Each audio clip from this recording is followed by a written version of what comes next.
여러분 안녕하십니까? 코로나19 백신 접종을 시작한 지 오늘로 일주일 됐습니다. 지금까지 모두 22만 명 넘게 1차 접종을 마쳐서 전체 접종률은 0.44%입니다. 처음 백신을 맞은 요양병원과 요양시설의 경우엔 각각 74%, 또 40% 정도가 접종을 마쳤습니다. 화이자 백신에 대해서는 만 16살 이상을 대상으로 국내 품목 허가가 났습니다. 또 이번 달엔 백신을 공동 구매하는 코백스 퍼실리티를 통해서 아스트라제네카 백신 35만 명분이 추가로 들어옵니다. 첫 소식 이충원 의학 전문 기자입니다.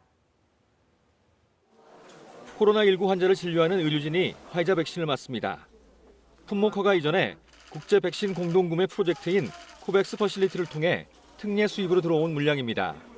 정부가 정식으로 수입하는 화이자 백신은 오늘 품목 허가를 받았습니다. 아스트라제네카에 이어 국내 두 번째입니다.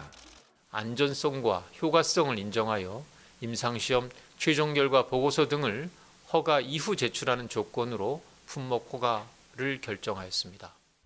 화이자 백신의 예방 효과는 95%, 안전성에도 큰 문제가 없다고 판단했습니다. 급격한 전신 반응을 뜻하는 아나필락시스는 보고되지 않았습니다. 어깨 부위 상처 등 4건의 중대한 이상 사례가 보고됐지만 회복됐거나 회복 중으로 파악됐습니다. 특히 화이자 백신은 만 16세, 17세 청소년에도 접종 허가가 났습니다. 임상시험에서 청소년의 면역 반응이 성인과 다르지 않았고 미국과 유럽 등에서 16세 이상으로 허가한 점이 반영됐습니다.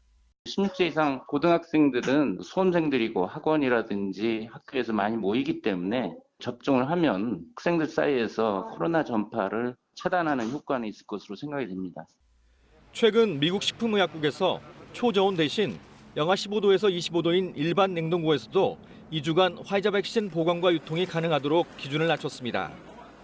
보건당국은 영하 60도에서 90도를 조건으로 6개월간 보관하는 걸로 허가했는데 화이자가 관련 자료를 제출하면 허용 여부를 결정하겠다고 밝혔습니다.